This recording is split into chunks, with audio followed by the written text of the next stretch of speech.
Welcome to the Tech Savvy Professor podcast, two faculty who love tech and love making it part of their work.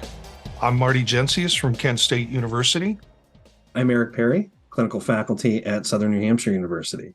Okay, so we are on part 2 of a 3-part podcasting series. Part 1 was on equipment, and we forgot some equipment. We're going to talk about that in a minute. And then today we're going to talk about software that you use for acquiring and eventually editing, particularly audio podcasts. If you're into video podcasts, we can talk about that. This show might go a little longer than our usual 20 to 30 minutes. We're going to move through it pretty quickly. And of course, you can always email us with questions that you have. And then the third part, next episode, will be about podcasting platforms where you actually post your podcast. And some of this is all integrated with software nowadays. So where you go to record can also be the site where you do your publication of the podcast. And it's gotten a lot easier over the years, a lot easier and seamless over the years. So the leftover piece was headphones. Eric, what do you use for headphones generally in terms of audio? So I tend not to as much. I really like, I've had a couple of Steel Series headphones that I like. The Arctis 7 was one that I use quite a bit. I still have it sitting over here. Works really well with Bluetooth connectivity, but it's really heavy. It's uncomfortable to have one ear on, one ear off. So, anymore, I tend to use speakers that are, removed and use that directional mic so that I'm not picking up that background sound. So I have a system that I use.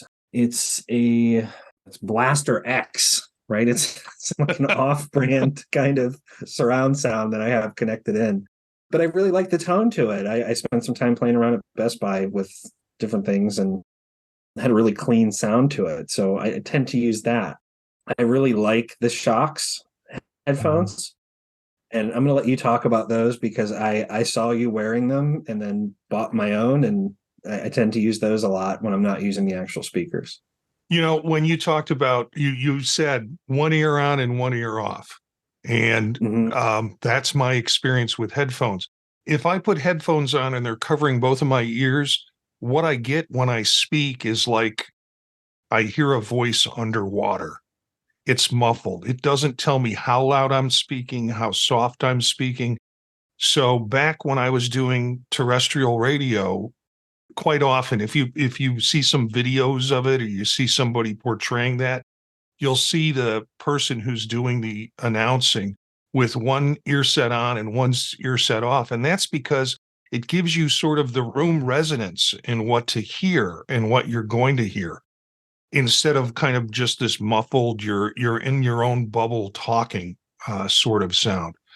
Well, that's where I jumped to Shokz, Shokz, and you can look at their site. Somebody told me about bone conduction headphones. So these actually don't go in the ear. And I got interested in these during COVID because the little rubber things I was sticking in my ears eventually would give me, I don't know, skin blisters or sores or something. So I didn't want to do over the ear headphones for Zoom meetings and classes and things like that. And if you look at them and you go, do these things really good? Are these things really work? Is the sound really good on these? They're expensive. They can range from $179 down to $79. And I've got a set of those that I keep in my office at work. And the real expensive ones, there's a little bit of variation in terms of the level of sound quality, but they're really good because the speakers, if you want to call that, are leaning against outside of your ear and leaning just in front of your ear. And the sound is being conducted through bone in order to do that. At the same time, I can hear my dog barking downstairs. It has that same effect of having one ear on and one ear off on the headphones. Your reaction to those things? I love them for certain things. I mean, even just walking around the house, they're light. You forget they're on. So I'll end up wearing them, and I do a lot of video grading, and they're comfortable to wear. So I'm not going to disturb anybody else in the house because you can't hear the sound. Anybody Yeah. else in the room can't hear the sound either. And somebody had asked me at one point, they said, well, can you wear them while you mow the lawn? And the answer is no. No. Because you can still hear everything else. So they're not great for yard work. When there's other loud ambient noise that's going to distract you, but when it's reasonably quiet, or you're just going to hear again those ambient sounds, and the quality is good. You lose out, if you're looking to listen to music, you lose out on a little bit of the bass, the treble sounds. Those can hit a certain level before they start to kind of distort or sound a little tinny. But other than that, really, really good sound quality for as small of a device and as light a device that's going to be on. The battery also. Pardon? The battery also tends to last a really long time. Surprisingly, for as small and as light as they are. I can use mine a full day and plug them in, and they're usually good to go. Yeah, they're an acquired. I don't want to say they're an acquired taste because that makes it sound like you have to get used to them. Frankly, right out of the box, I loved them. And they were meant for like runners, so runners who are jogging or running or, preparing for marathon can listen to whatever they're listening to and also hear traffic and also hear any outside distractions that might influence them. I can't use them on planes. I mean, it makes no sense to use them on planes because you still hear all the engine noise. So I still do either in-ear noise cancellation earbuds, and AirPod Pros have gotten pretty good at that. There are also over-the-ear noise cancellation headphones. Bose, Apple has their own design. I have to balance between, am I going to take a big piece of headphone with me and carry that on the plane for complete great immersive sound, or are the in-ear buds that have noise cancellation, are they good enough for me to use on a plane and have less to carry? So headphones was the part we forgot to talk about last time in terms of recording podcasts. Right now, you have no headphones on. Right now, I have my shocks on. And again, light and really functional. Sometimes I'll go down, I'll have something going on and on a television or a movie running, and I'll run downstairs to the kitchen, and Aileen will talk to me. And yes, I can hear her, but she's competing with whatever Bogart movie's on at the time or whatever I'm listening to. So that was left over from our hardware discussion from the last episode in this series. And I want to talk a little bit about recording with guests and guests being remote. The software opportunities over the last 5-6 years have built up to be able to do that. Zencastr is a software that you get an account for, and then you can invite guests to a URL and they can come in and do the recording. It does the mixing for you, and it does a lot, and it's gotten better. I worked with them for about 3 or 4 years, and then when COVID hit, switched over to Zoom in terms of a recording process to have multiple guests in at the same time. Squadcast is another one similar to that. Ring-R, which is just RANGR. Podbean is another piece of online software where you can do that. And then there are others like Riverside.fm. Riverside seems to function better with video, and it does video capture with multiple guests a little bit better than Zencastr. But I think, there's part of me that wants to go back and try out Zencastr. But frankly, at this point, everybody knows how to use Zoom. Whereas there's a learning curve with all of these other things that you have to tell your guests to do and such. So go with familiar if it gets you the sound that you need to get. If you're going video, well, I guess you could look at Riverside. I think Zencastr is moving into the video realm too with video guests. Or you could go the high-end sort of stuff if you see video podcasts with multiple guests on YouTube, then you're looking at Ecamm. which is a great piece of software. It'll do lower thirds, those little banners that come in. You have to set all of that up. And I tried to set that up for Circular Firing Squad one night to try and get everybody in. And I'll probably do it sometime and have our squad play with Ecamm and give me a chance to play with the software. It's a subscription software, and so I need to get some use out of it. But it looks, and I know other people who do these video podcasts online use Ecamm as a primary way of capturing software, capturing video or audio. Yeah, and I think you got a lot of the big names, Marty. I just want to discourage one, and I Okay. know that's not what we always set out to do, but I've seen some folks trying to record in Teams, and I really want to discourage the use of Teams wherever possible. If you don't want to stress yourself out trying to edit, the sound quality is really poor.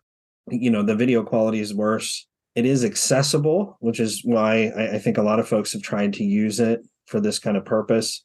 But I've just seen the outcomes of it, and seen just some of the meeting recordings that have come out of this, and some of that does come down to equipment. But even kind of serious attempts to use Teams for this purpose have really fallen short.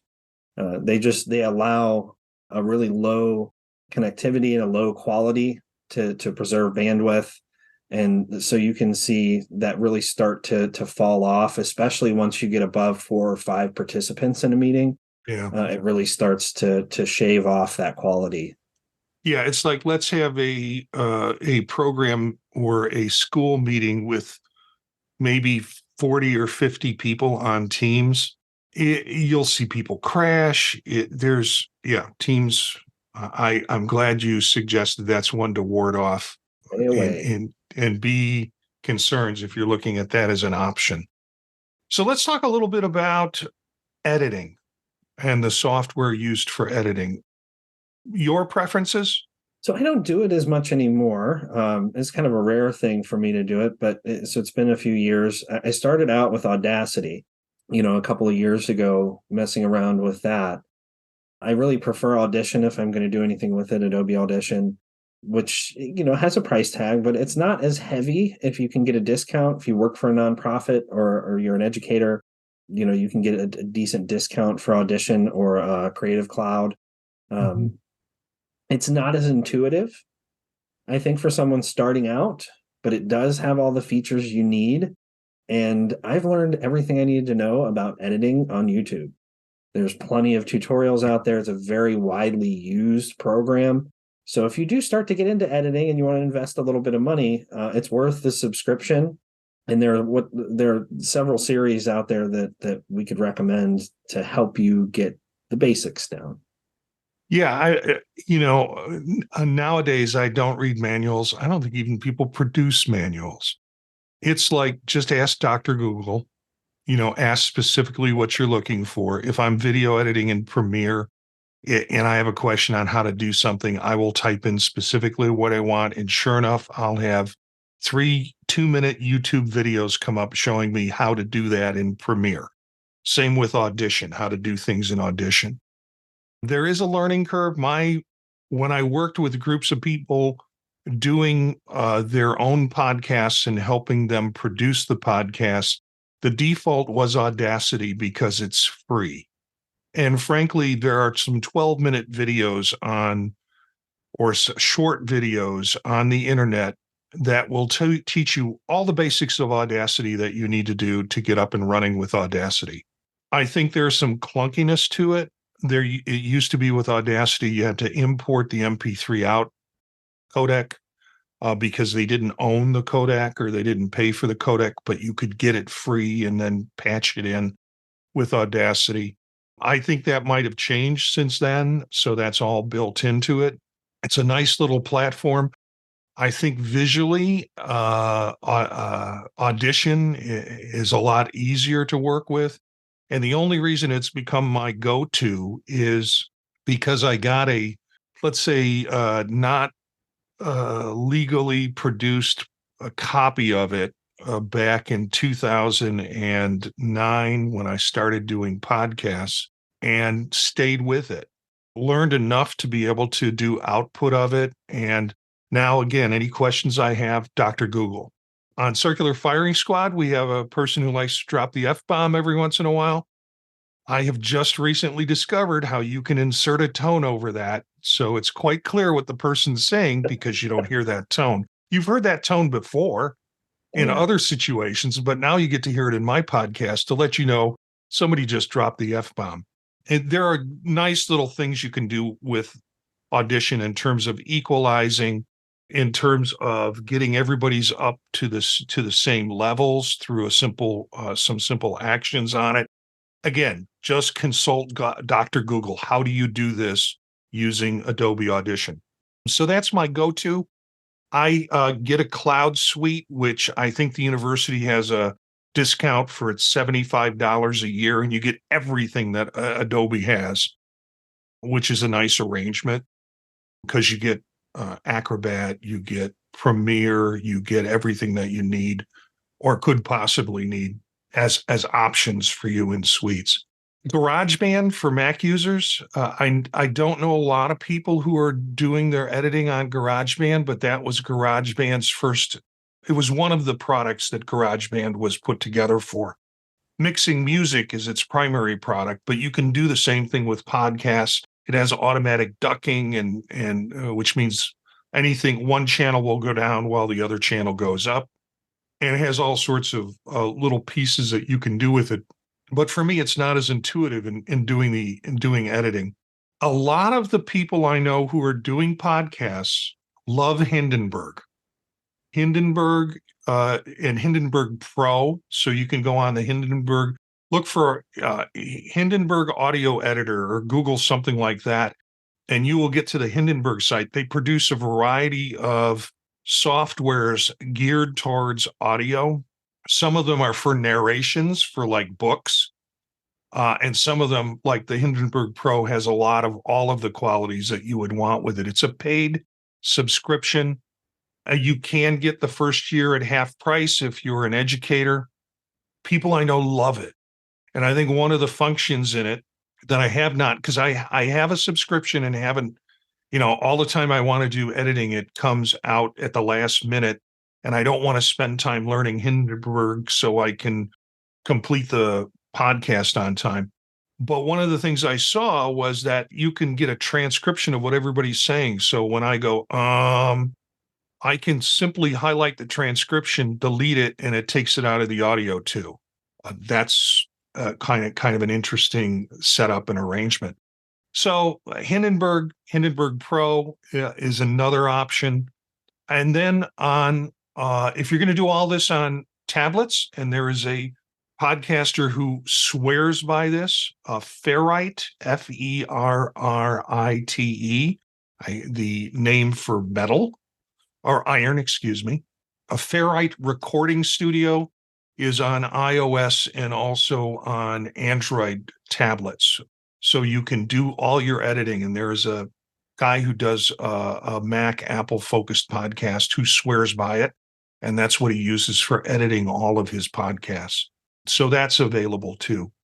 If you're getting into video, a Final Cut Pro is now available on tablets. And if you're getting into video, you can use Final Cut on your desktop, or you can use the Adobe product Premiere.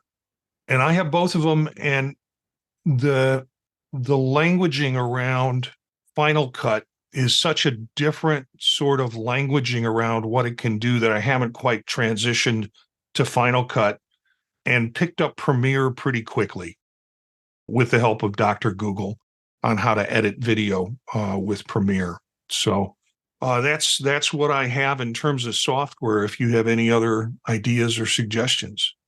My biggest suggestion is when you get started with video or audio editing within these programs, test the movement and how things look first, how you zoom in and out and your placement. And before you start cutting things up or adding things, I think that interface and knowing how to move around the file, whether it be video or audio, zooming in and zooming out, sometimes it can be intuitive and sometimes it can mess with you.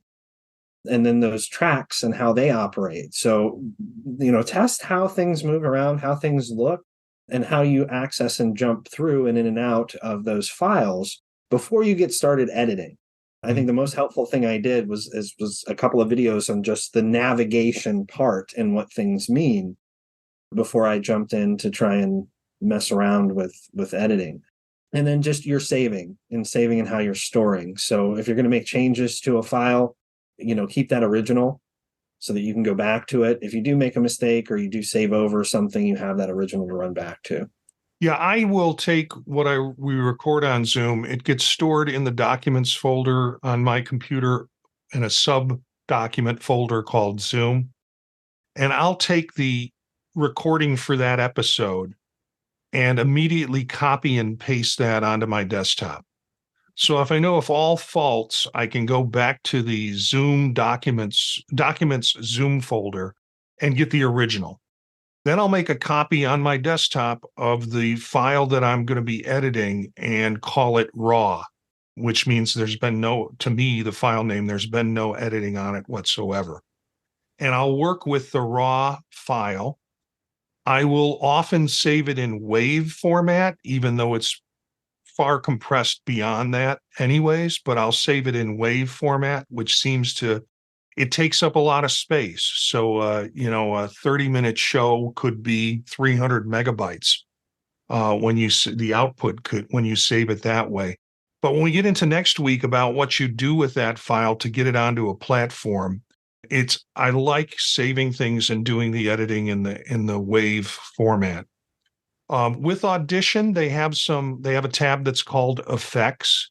And if you want to try Audition or use it, I would say get a small sample of audio and play with the effects, because you can learn how to do different things in there, like equalizing. The one that I use the most is silence. And in particular, once you do a silence so a thing I typically silence would be, of course, a cough, or it would be somebody gets too breathy on the microphone and they breathe right into their microphone. The reason you want to silence that is, although it's not really loud when you're listening to it in RAW, when it gets compressed, your audio in the quiet places the levels raise up so everything's the same. So then the breath becomes that sort of, it's hard for me to do it, that sound that you sometimes hear in audio clips on there. But if you silence it, there's nothing for it to expand. So just a little editing tip with that. The other thing is, once you use a function, you use a Control R to repeat the function. So I don't have to do the pull down menu every time. I just have to highlight and do Control R, and it'll silence the next breath. The other thing is, the more audio editing that you do in a digital format, you'll recognize breaths just because of the wave signature that you see. And sometimes I don't even listen to portions of the podcast that I'm editing, and I'll just look for those waveforms and shrink them. But then you have a podcast that has a series of spaces, and sometimes those silent spaces are good, and sometimes you want to tighten it up. So there are different editing pieces that can be used for tightening it up. One is Levelator that I use, and Levelator takes very soft, if you listen to Circular Firing Squad, a very soft Stephanie, and brings her up to Elliot's level. So everybody's kind of at the same level of loudness. So Levelator is a good app for that. And then there's a paid app called Time Bolt, which will search for silences in your podcast that you preset the delays going in and going out, and anything longer than the setting that you have gets clipped. And so the audio sounds a lot tighter. It sounds like Eric has the immediate answer to the question I just asked him, instead of a kind of a long silent pause. Not always the case. Yeah. Well, Time Bolt works pretty good. You can do that all manually. You can highlight the silent parts in your podcast in Audition and do that. Generally, I get it cleaned up of noise. export it, and then run it through Levelator and Time Bolt to get the levels the same and tighten up the audio in terms of how people speak. And there's natural pauses in conversation, right? There's Yeah. natural pauses that you want to leave in there. So that setting is not to put people on top of each other, but to allow for not a long pause, but a natural pause in that conversation. Yeah. One of my arguments about Time Bolt is that it has no clear manual. So when you look at all the settings, you kind of have to figure them out yourself. Mm. And thankfully, and then, because if they're too tight, then everybody's jumping on top of each other and it doesn't sound natural, as you said. I've kind of figured out the right tolerance to tighten it up without sounding like people are stepping on each other. And I can't tell you what that setting is. I can't tell you how I figured it out. It was just through trial and error, and there's no resource that says this is what you want to set these different things at. But once you get the setting, it works really well. So you might have like 40 minutes of recording that after you do Time Bolt on it, it's like 35. So it's cut out essentially 5 minutes of dead air. Yeah, which is amazing how much you actually accumulate the longer you go. Yeah. So anything else to say about this? We've rattled off a lot of names of different software, so you might want to look and review if some of these sound appealing to you as you're starting to put together podcasting. And we will get to a third part. Eric, anything more? No, I think we covered it pretty well this week. Okay. All right. So how can listeners get involved? Well, you got a tech question, you're trying to figure out how to do something with technology, or you have an idea to share. Email us at the podtalknetwork@gmail.com or call and leave a message at 330-333-1240, and we'll play your question in the podcast and try to get an answer for you. Our bumper music is from Philip Gross, Rast, from the Free Music Archive. That's it for today's show. Thanks for subscribing to the Tech Savvy Professor podcast. Everything you need to know is at techsavvyprofessor.net. You can find us by searching Apple Podcasts for the Tech Savvy Professor. Look for us on Spotify, TuneIn, and Google Play Music. Look for our other shows like Circular Firing Squad at thepodtalk.net. Thanks for listening to the Tech Savvy Professor.